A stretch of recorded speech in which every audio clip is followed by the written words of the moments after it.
अब प्रस्तुत है हमारा लोकप्रिय कार्यक्रम साई का प्यार जीवन आधार। आज इसके अंतर्गत हम महाराष्ट्र राज्य संगठन के पुणे निवासी श्रीमान कृष्णानंद रेवणकर जी के साथ हुई हमारी भेंट वार्ता का एक भाग प्रस्तुत करने जा रहे हैं। ये भेंट वार्ता हमारे स्टूडियो में 14 मार्च सन 2012 को रिकॉर्ड की गई।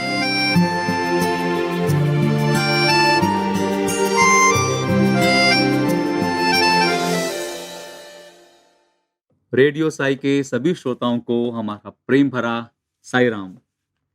हमारे आज के हिंदी कार्यक्रम में हम आपके समक्ष एक भेंट वार्ता प्रस्तुत कर रहे हैं और हमारी भेंट वार्ता आज है श्री कृष्णानंद रेवणकर से, जो कि पूना से हैं और ज्वेलरी का बिजनेस के अंदर में एक व्यवसाय कर रहे हैं। श्री कृष्णानंद रेवणकर जी, आपका बहुत बहुत हार्दिक स्वागत है आपका। Thank you. 40 साल से भी ऊपर 1968 में आप भगवान बाबा के पास पहले आए और अगर ये देखें कि इन 4 दशकों के अंदर में जो आपके जीवन गाथा रही है, उनमें जो कुछ पड़ाव आए होंगे, उनमें जो भगवान बाबा का जो कुछ स्वर्णिम टच रहा होगा, उसके विषय में हमें ज़रूर बताइएगा। और अगर हम ये देखें कि जो एक भक्त की जो एक गाथा है वो एक भागवतम के एक प्रकार से ही है, तो आपकी भागवतम कब शुरू हुई भगवान बाबा के साथ और वो पहला आपने कदम कब रखा, पहले हमें उसके बारे में ज़रूर बताइए। देखिए, हम तो कर्नाटक के रहने वाले हैं। अच्छा। तो उधर मेरा बचपन पूरा कर्नाटक में गया है। तो मैं जब भी स्कूल में पढ़ता था, प्राइमरी स्कूल में, तभी हमारे गांव में एक स्कूल टीचर आए थे, नया ट्रांसफर होके आए थे। तो उन्होंने हमको बताया कि हम शिरडी बाबा को जानते थे। तो उन्होंने हमको बताया कि ऐसा ऐसा आंध्र प्रदेश में पुट्टपर्ती गांव में उनका ही रीबर्थ हुआ है। अच्छा, पुनर्जन्म हुआ है और उनका नाम है श्री सत्य साई बाबा। अच्छा। तो हमको बहुत क्यूरियोसिटी हो गई, हमारे पिताजी को, हम सब शिरडी बाबा के भक्त थे। तो हमको ऐसा लगा उस टाइम कि हमको जाना चाहिए, पुट्टपर्ती जाके सत्य साई बाबा को देखना चाहिए। तो ऐसा हम सबको, हमारे घर वालों को लगा। और मैं छोटा था, तभी 6 साल का था। तो उस टाइम शिवरात्रि थी। अच्छा। उस टाइम भगवान बाबा आत्मलिंग निकालते थे। तो वो भी हमने सुना था। तो हम निकल पड़े। तो हुबली से आना पड़ता था हमको, कर्नाटक से आने के लिए। धर्मावरम रेलवे स्टेशन पे मॉर्निंग 8-9 बजे कुछ पहुंच गए। तो हमारे पिताजी को कन्नड़ा के सिवा बाकी हिंदी की भाषा नहीं आती थी। अच्छा। इसके वजह से, और हमारे साथ और भी एक हमारा पिताजी के फ्रेंड थे, उनके फैमिली थी, लेकिन किसी को भी ये तेलुगु भाषा नहीं आती थी। और इधर धर्मावरम में हिंदी किसी को नहीं आती है। तो ये प्रॉब्लम था। तो हम आके स्टेशन पे बैठ गए। तो किससे बात नहीं कर सकते, कोई बोर्ड नहीं पढ़ सकता। तो प्रॉब्लम हो गया और ऐसा टाइम चला गया, दोपहर का 2 बज गया। तो 2 बजे तक हम पुट्टपर्ती का गाड़ी देख रहे हैं, कौन सा गाड़ी में बैठने का पता नहीं। तो देखो, हम स्वामी ने हमको उधर ही दर्शन दिया, धर्मवरम रेलवे स्टेशन के ऊपर। वो कैसे हुआ? वो सुनिए, एक कुली आया, हमारा पूरा सामान उठाया और उधर बस लगी थी पुट्टपर्ती आने के लिए। वो दिन में शायद 1 या 2 बस रहते थे उधर से, धर्मावरम से। बस में चढ़ाया, कुछ सामान अंदर रखा, कुछ ऊपर रखा और कन्नड़ा में बताया, मूरुवरे गाड़ी, इसका मीनिंग है 3:30 बजे गाड़ी छूटेगी। मूरुवरे गाड़ी, ऐसा बोल के हमको सब बिठाया गाड़ी में और अदृश्य। तो ये आपके जीवन का भगवान बाबा का पहला चमत्कार जब भी पुट्टपर्ती आने से पहले ही हमको चमत्कार। हाँ। तो इसके बाद जब पुट्टपर्ती आप आए और आपके जीवन में भगवान बाबा ने प्रवेश किया, तो मेरा विश्वास है कि आपने बाल विकास या भजन में हिस्सा जरूर लिया होगा। समिति वगैरह है। जरूर। एक्चुअली कारवार जिला है हमारा, कारवार डिस्ट्रिक्ट में समिति एक भी नहीं थी। तो हमारे गांव में शिरडी बाबा का मंदिर था। अच्छा। तो इधर से हम फर्स्ट टाइम आए, शिवरात्रि का पूरा फंक्शन अटेंड किया, भगवान बाबा का स्वामी का जो लिंगोद्भव अपने आंखों से देखा। फिर उस टाइम बाबा अपने हाथों से नेक्स्ट डे लिंगोद्भव के बाद वो जो विभूति अभिषेक होता था शिरडी बाबा का वो विभूति नेक्स्ट डे शिवरात्रि के दिन स्वामी अपने हाथ से सब डिवोटी को डिस्ट्रीब्यूट दिया करते थे। हमने भी देखा है वीडियो में, दिया करते थे। वो पैकेट हमको मिला है उस टाइम। अच्छा। तो एक क्या हो गया उस टाइम, देखो भगवान को सब चीज मालूम रहती है जी। तो मेरा बड़ा भाई आया था, तो वो बड़ा भाई किधर तो बाहर गया था, तो मैं एक बार विभूति लिया भगवान से। भगवान ऐसा एक सेवादल ये पकड़ता था बैग हाँ, और उसमें से निकाल के सबको ऐसा देते जाते थे। तो उस टाइम मैं छोटा था, लिया एक बार, फिर मैं सोचा रहे मेरे बड़े भाई को नहीं मिला, तो फिर उधर जाके उधर खड़ा हो गया वापिस। तो भगवान आए और मेरे तरफ देखा और आगे चले गए। सेकेंड टाइम नहीं दिया। तो मेरे को अब तक याद है वो। लेकिन भगवान, इसका कहने का मतलब ये है कि भगवान कैसा जानते हैं, सब जानते हैं, सब सर्वज्ञ हैं, सर्वंतर्यामी है। तो फिर हम इधर का फंक्शन हम अटेंड करके वापस अपना गांव चले गए। तो उधर हमारा जिन्होंने हमको ये बाबा के बारे में बताया था वो खुद बाल विकास लेते थे। उस टाइम भगवान बाबा, ये जो पूर्णचंद्र हॉल है उधर छोटा सा एक हॉल था ऐसा। अच्छा। और वो भगवान बाबा का चेयर अभी मंदिर में जो रखा है, और वो व्याघ्र का ये है पूरा जी, मुख और चर्म, वो सब उधर था। और बाबा उधर आके बैठ के रोज जो भजन होता है, रोज स्वामी भजन सिखाते थे उस टाइम। भजन सिखाते थे स्वामी, और सब लोग बैठ के गाते थे। जैसे अभी आजकल स्टूडेंट सिखाते वैसा बाबा भजन चेयर पे बैठ के भजन सिखाते थे।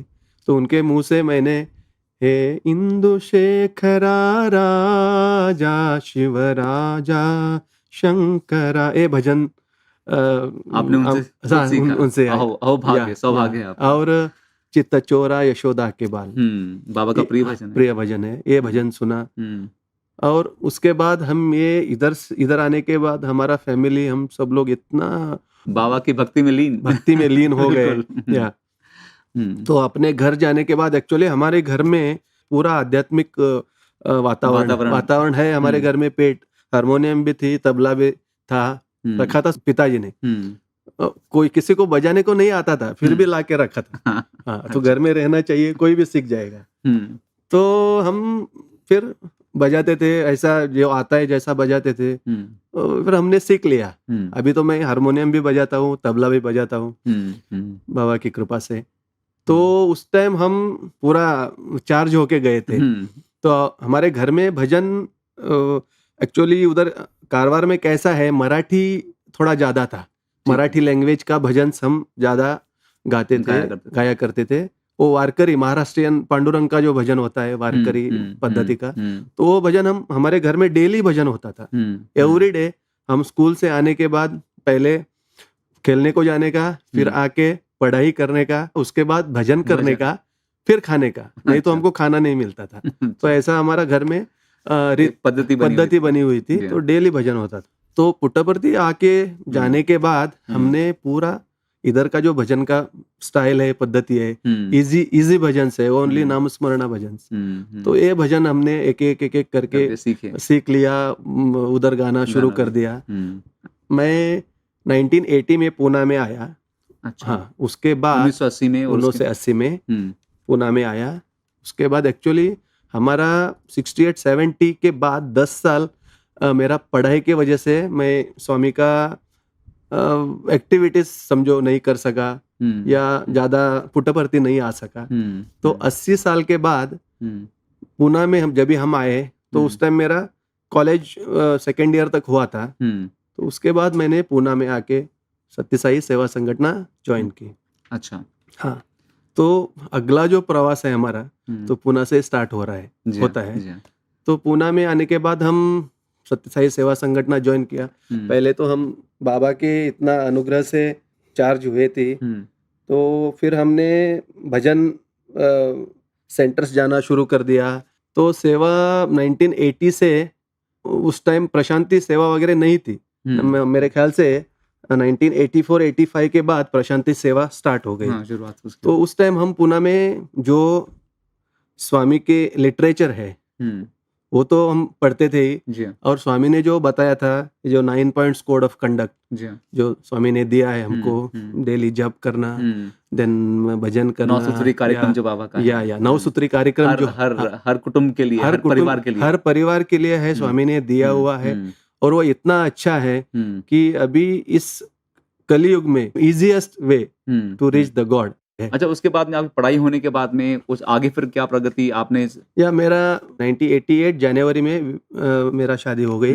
1992 में मेरा पहली पुत्री का जन्म हो गया, और उस टाइम वो जो पिताजी के घर पे थी, उधर बार्शी करके गांव है, तो उधर उसका डिलीवरी हो गया। उधर डॉक्टर ने उनको जब भी प्रेगनेंसी के टाइम पे ये जो स्पाइनल कॉर्ड होता है उधर वो लोकल एनेस्थेसिया देते हैं। हाँ, बेटे का जन्म हो गया, उसके बाद 2 महीने के बाद पेट में दर्द होने लगा, तो और उधर सूजन आ गई, तो डॉक्टर बोले कि बोन टीबी हो गया उसको। ओहो। स्वामी को प्रे करने लगा, क्या करूं।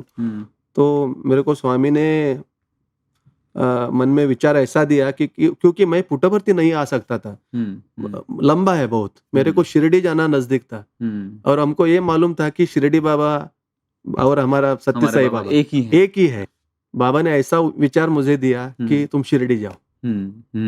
तो मैं शिरडी गया, साई बाबा के चरणों में 2 चिट्ठियां डाली मैंने।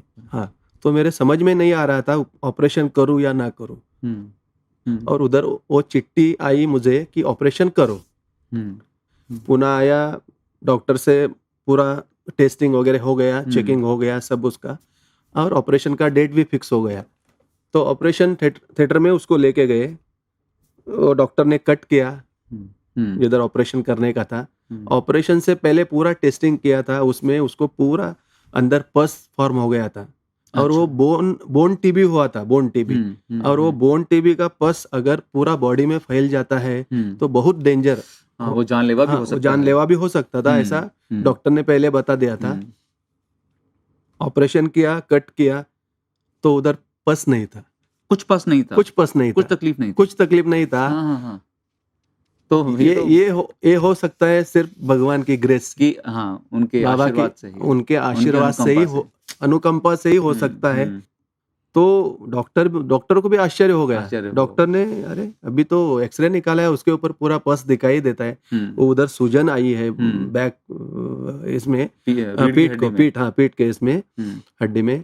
फिर उसने ओपन करने के बाद फिर एक्सरे निकाला, क्योंकि अगर वो पस बॉडी में फैल गई है क्या देखने के लिए। अच्छा, तो नहीं था, तो ये मिरेकल हो गया ना। बहुत बड़ा चमत्कार हो गया, बहुत बड़ा चमत्कार है। तो मुझे लगता है कि जो आपने भगवान बाबा की निश्चल मन से जो सेवा करी, और आपने जो उनके कार्यक्रम थे और संगठन के अंदर में जो आपने पूरा भागीदारी में दिल से किया, ये उसका भी एक नतीजा था, उसका भी एक निष्कर्ष था कि भगवान बाबा के अनुग्रह उन पर होता है जो भगवान बाबा की सच्चे दिल से सेवा करने का प्रयास करते हैं। और इसके पीछे एक ये भी है, बाबा ने प्रूफ भी छोड़ दिया, ये है कि भगवान बाबा ने मेरी वाइफ की फ्रेंड के सपने में आए, ये ऑपरेशन से पहले 1 महीना पहले, और उनको उन्होंने बताया बाबा ने कि ऐसा ऐसा राधा को, मेरी वाइफ का नाम है राधा को प्रॉब्लम है, वो बीमार है, उसको पीठ में दर्द है, उसको बोलो कि बेड पे विभूति ऐसा स्प्रेड करो गद्दी के नीचे, और उसके ऊपर सो जाओ। ये भगवान बाबा ने सपने में आके उस फ्रेंड को, मित्र को बताया। हाँ, मित्र को बताया, ये उपचार है उसके लिए, ये उपचार है उसके। हाँ, देखिए भगवान बाबा, तो ये भगवान बाबा ने किया ना। तो ये ऐसा बहुत बड़ा मेरे मिसेस के लिए ये बहुत बड़ा ये था, क्योंकि प्लस पॉइंट था, वो तो बाबा की भक्त नहीं थी, लेकिन ये चमत्कार से वो अभी मुझसे भी ज्यादा भगवान को चाहने लगी। देखिए, भगवान बाबा ने कई बार बोला है, और हमेशा बोलते हैं कि repeat the name of the Lord which destroys the mountain of sin. हाँ, तो जो हमारे पापों के पहाड़ भी हैं, हाँ, भगवान बाबा के नाम स्मरण से सारे के सारे धूलिधूसरित हो जाते हैं, और एकदम खत्म हो जाते हैं। वाह।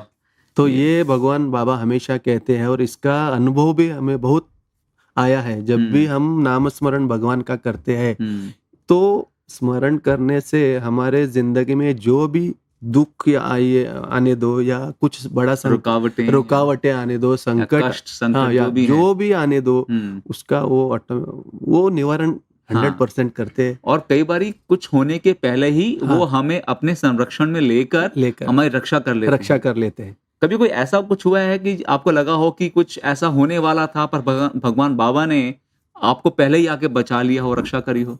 हुआ है, मैं बताता हूँ। अच्छा, बताइए। एक बार क्या हो गया, मई महीना था। अच्छा। हाँ, और मई महीना में मैं हर टाइम पुट्टपर्ती आता हूँ। जी हाँ। अपना वाडेगांवकर करके हमारे महाराष्ट्र के अंकल है, वो हमेशा पुट्टपर्ती में आके मेंटेनेंस कैंप लेते हैं आश्रम में। अच्छा। हाँ, उसको हम सैनिटेशन कैंप बोलते हैं। तो इधर आके आश्रम में आके पूरा इधर का मेंटेनेंस देखते हैं। इलेक्ट्रिक में कुछ फॉल्ट है तो वो रिपेयर करते हैं, मेसनरी वर्क में कुछ करने का है तो वो करते हैं, बाकी सामान एक जगह से दूसरी जगह कुछ शिफ्टिंग रहेगा तो वो करते हैं। यानी कि कहने का मतलब ये है कि आश्रम का पूरा मेंटेनेंस हर साल में आके एक ग्रुप, हमारा सैनिटेशन ग्रुप करके है महाराष्ट्र में। काफी प्रसिद्ध है आपका ग्रुप तो। या पुणे का ग्रुप जो है। या महाराष्ट्र, नागपुर और पुणे ऐसा मिक्स। तो वो ग्रुप आश्रम में आता है इधर पुट्टपर्ती में, और 15 दिन का कैंप रहता है, और साल में एक बार आके इधर का हम मेंटेनेंस करके वापस चले जाते हैं। वो कैंप के लिए मैं आने वाला था पुट्टपर्ती। नेक्स्ट डे मैं उधर से निकलने वाला था पुणे से, तो वन डे बिफोर मैं दोपहर को ऐसा घर से बाहर गया काम के लिए। कल तो जाने का है मुझे पुट्टपर्ती, इसलिए मैं आज मेरा काम सब करके लेना चाहिए जल्दी जल्दी, इसलिए मैं दोपहर को घर से बाहर निकला। जनरली मैं दोपहर को घर से बाहर नहीं निकलता हूँ।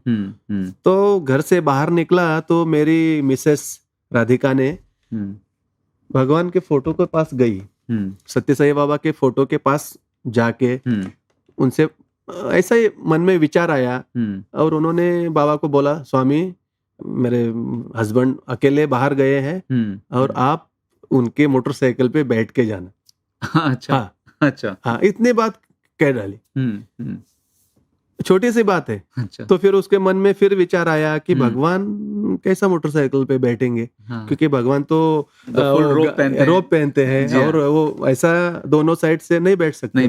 तो फिर इन्होंने बाबा को बोला, नहीं, आप जैसा लेडीज मोटरसाइकिल पे बैठते वैसा आप बैठ जाइए, एक तरफ पाँव करके, एक तरफ पाँव करके बैठ जाइए और आप इनके पीछे बैठ के जाइए।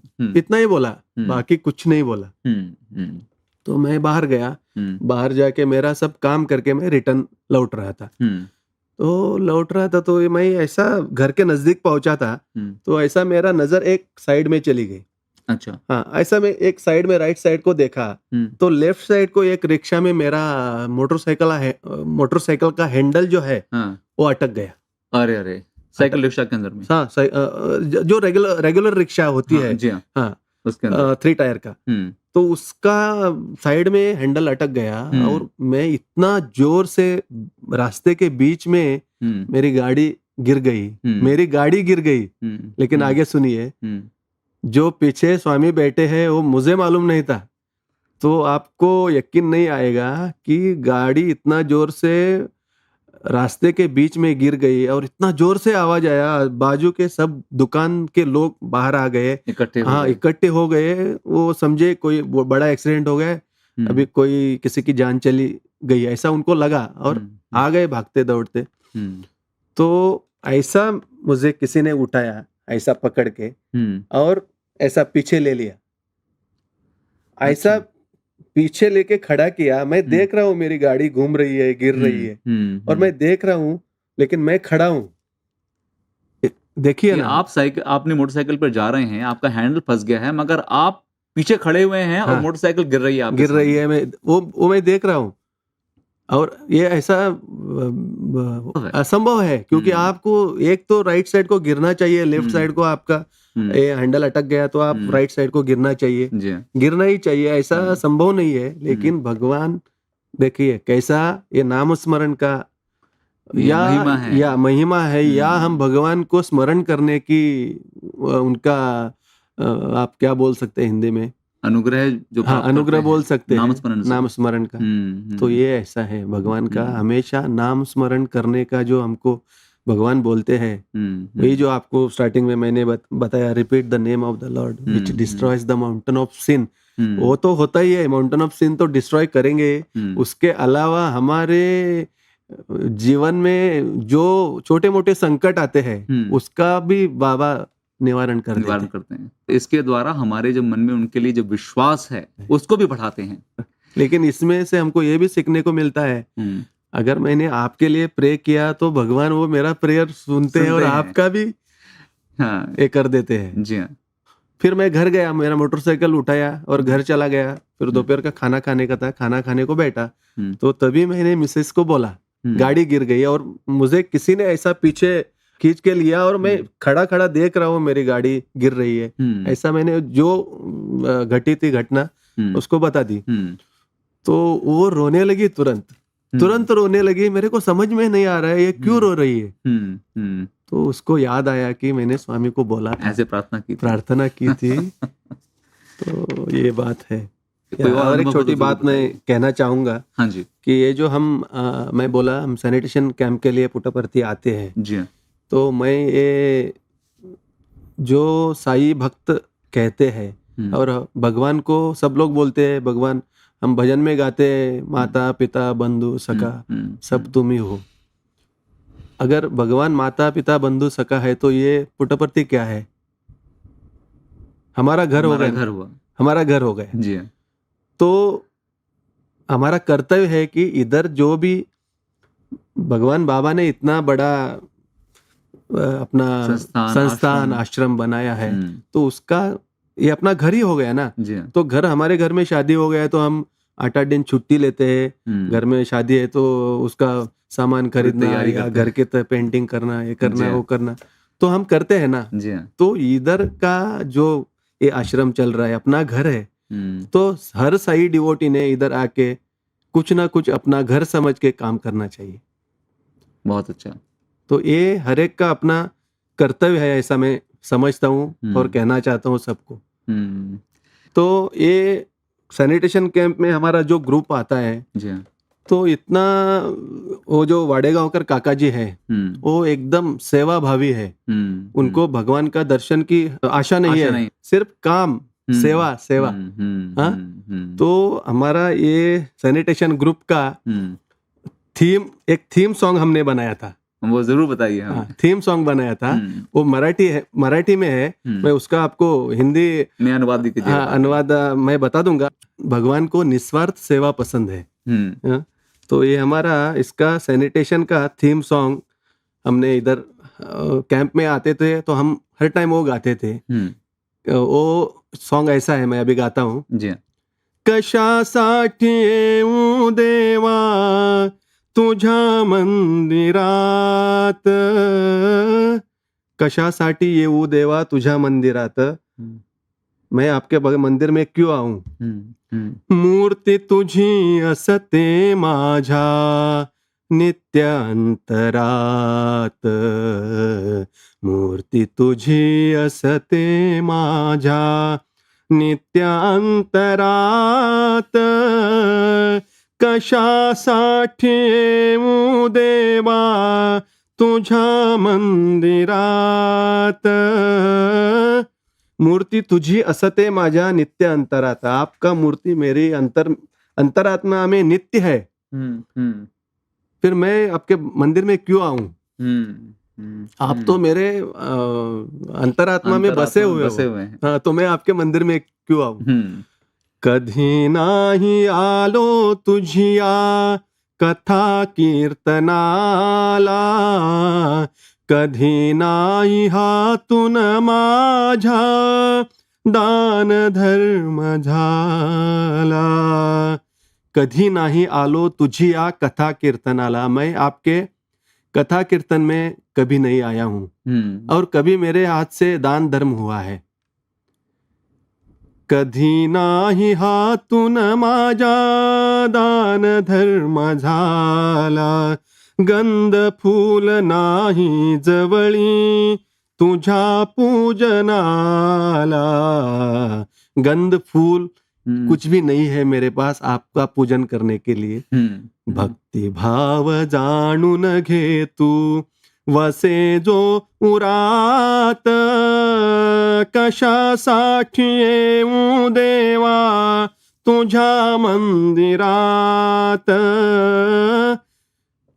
ये जो मेरा भक्ति भाव है भगवान, आप इसे समझ ले. बस यही मेरी भक्ति है. मेरे पास कुछ नहीं है, गंध फूल नहीं है आपके करने के लिए. आप मेरे अंतरात्मा में बसे हो. हाँ, मैं उधर ही आपको पूजूंगा, प्रणाम करूंगा. फिर मैं आपके मंदिर में क्यों आऊं. ये जो नेक्स्ट जो स्टांजा है इसका बहुत ये सेवा को रिलेटेड है. कर्म थोर हे गीतेचे सार जाणतो मी. कर्म थोर हे गीतेचे सार. कर्म बहुत ये है, क्या बोलते हैं, थोर बोला तो महान है. कर्म बहुत महान है, ये गीता का सार है. जी. जैसा आप कर्म करते हो वैसा ही आपको उसका फल मिलता है, भुगतना पड़ता है. अच्छा कर्म किया तो अच्छा, बुरा किया तो बुरा. कर्म थोर हे गीतेचे सार जाणतो मी. नित्य सर्व कर्मामध्ये तुला पाहतो मी. नित्य सर्व कर्मामध्ये तुला पाहतो मी.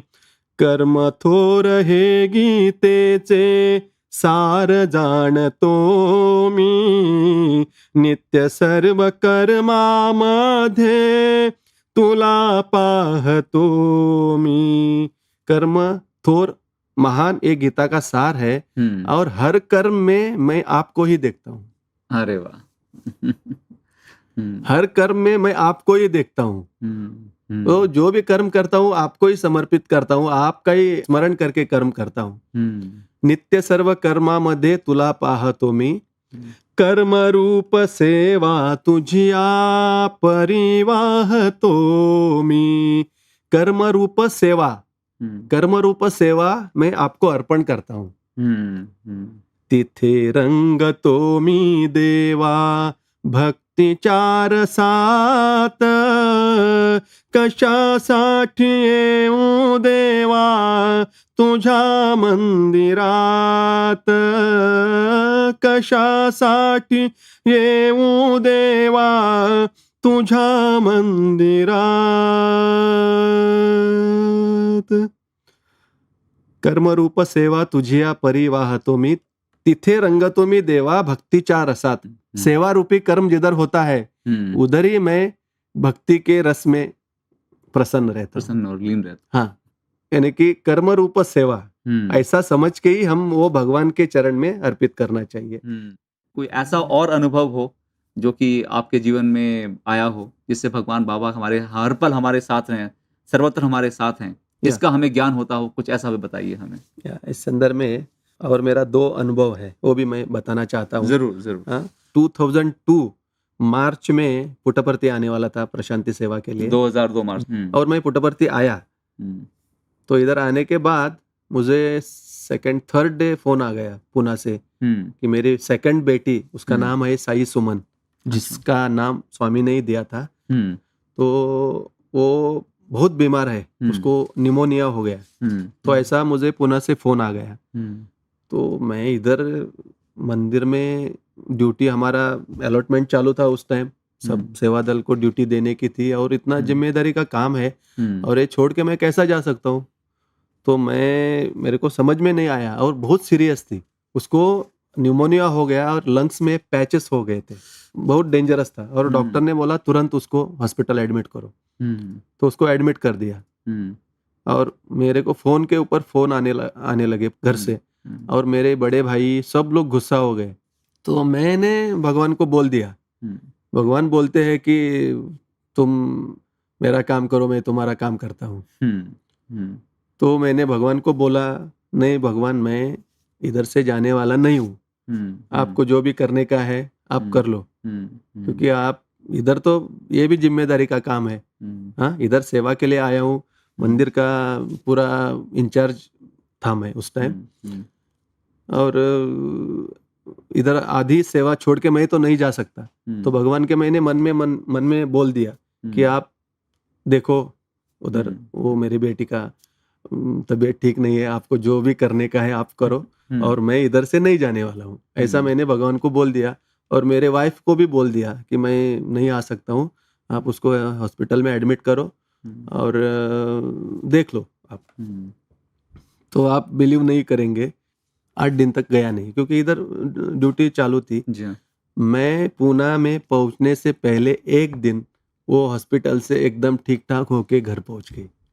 तो एक बहुत बड़ा हमारे लाइफ में, मेरी मिसेस का भी इतना फेथ इससे बढ़ गया कि भगवान के प्रति, कि भगवान देखिए कैसा हमारा, हम बोलते हैं भगवान को और भगवान सुनते हैं। जी हाँ, सुनते हैं। उसी प्रकार भगवान के समक्ष एक बारी थोड़ा बताना चाहूंगा कि एक भक्त का एक दुर्घटना हुई, जो भगवान बाबा के पास जा रहे थे। तो उन्होंने जब वो पहुंचे वहां पर, बाबा ने कहा तुम्हारा आज कुछ एक्सीडेंट हुआ, तुम बात करो। उन्होंने कहा बाबा आपने मेरी रक्षा करी। भगवान बाबा ने कहा तुम्हारी रक्षा मैंने नहीं करी, तुम्हारे सत्कर्मों ने करी।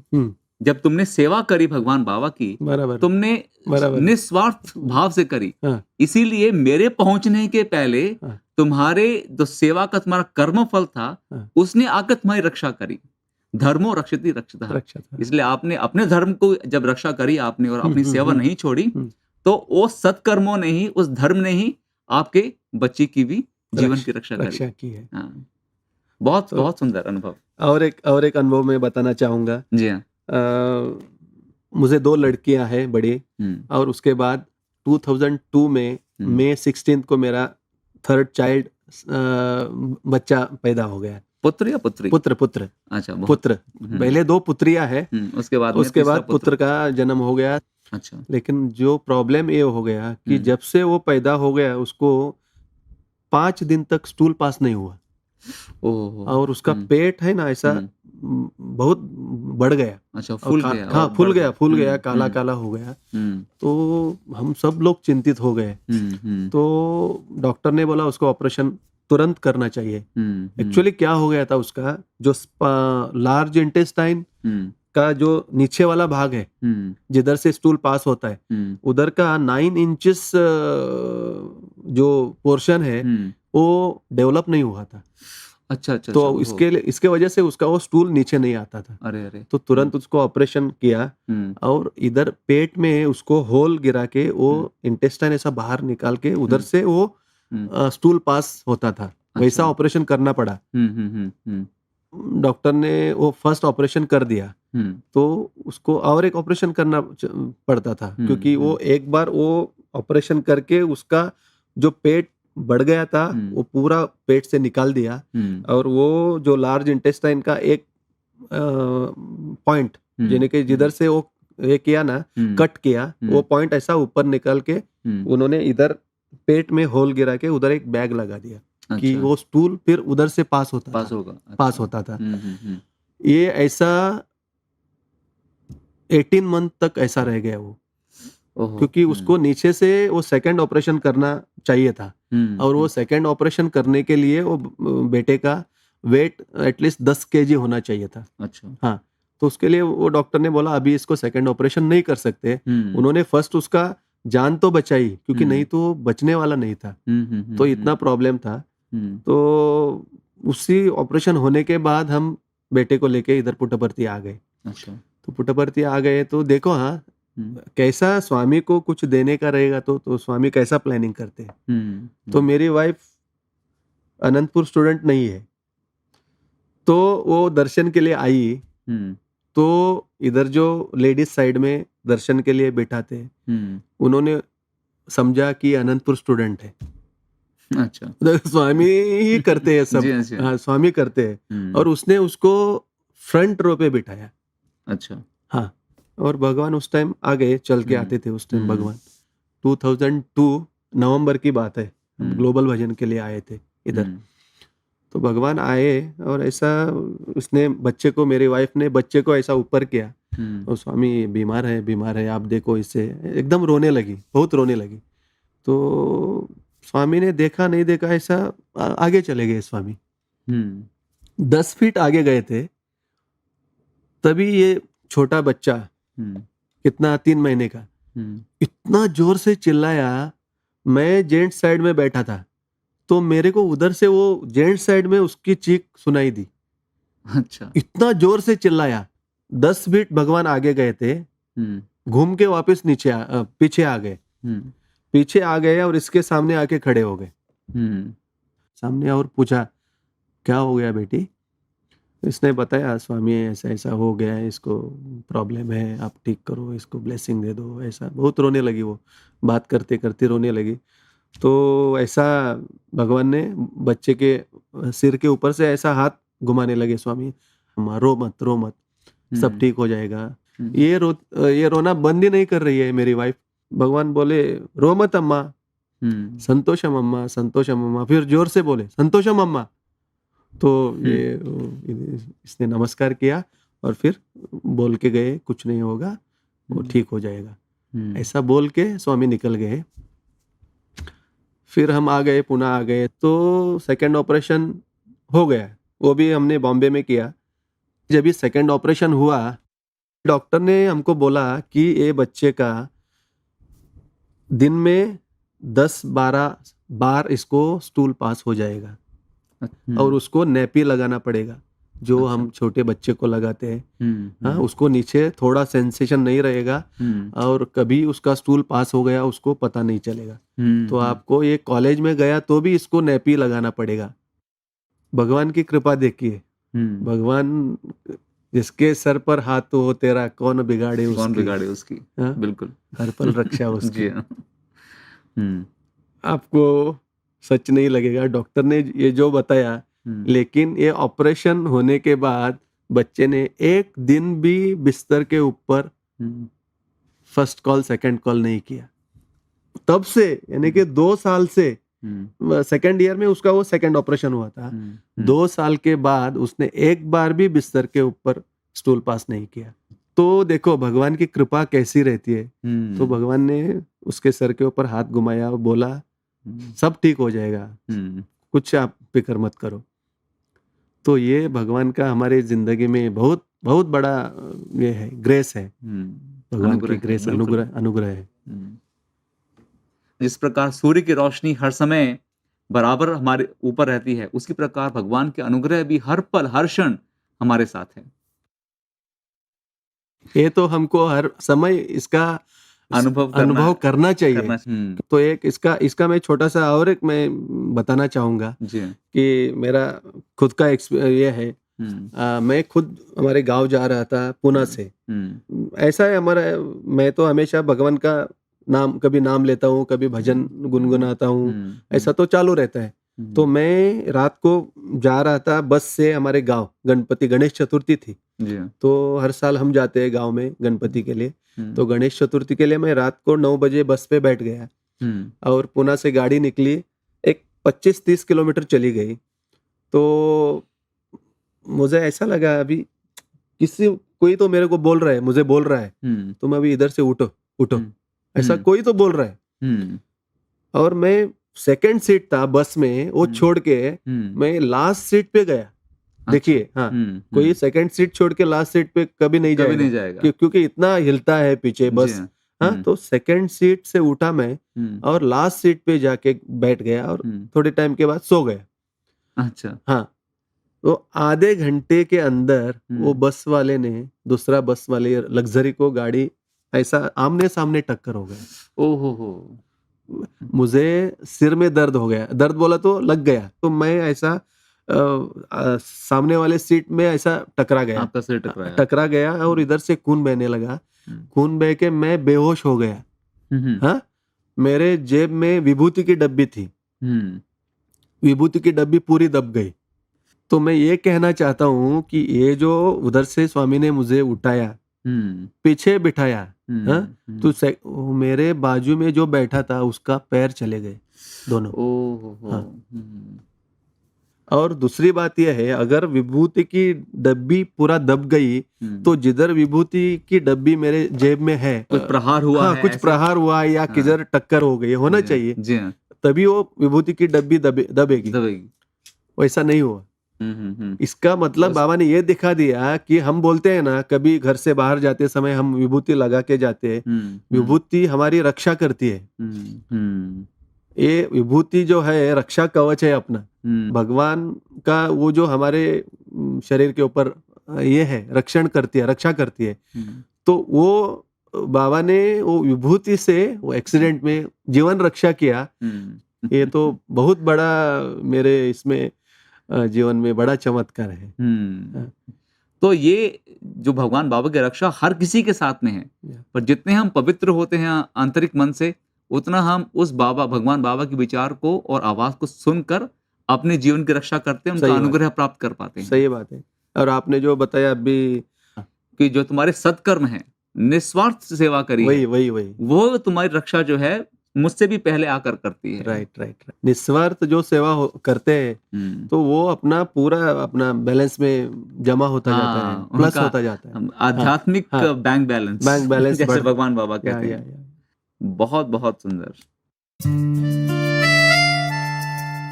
अभी आप सुन रहे थे हमारा लोकप्रिय कार्यक्रम साई का प्यार जीवन आधार। आज इसके अंतर्गत महाराष्ट्र राज्य संगठन के पुणे निवासी श्रीमान कृष्णानंद रेवणकर जी के साथ हुई हमारी भेंट वार्ता का एक भाग प्रस्तुत किया गया था। मीडिया सेंटर की तरफ से उनसे वार्तालाप कर रहे थे डॉक्टर दीपक आनंद।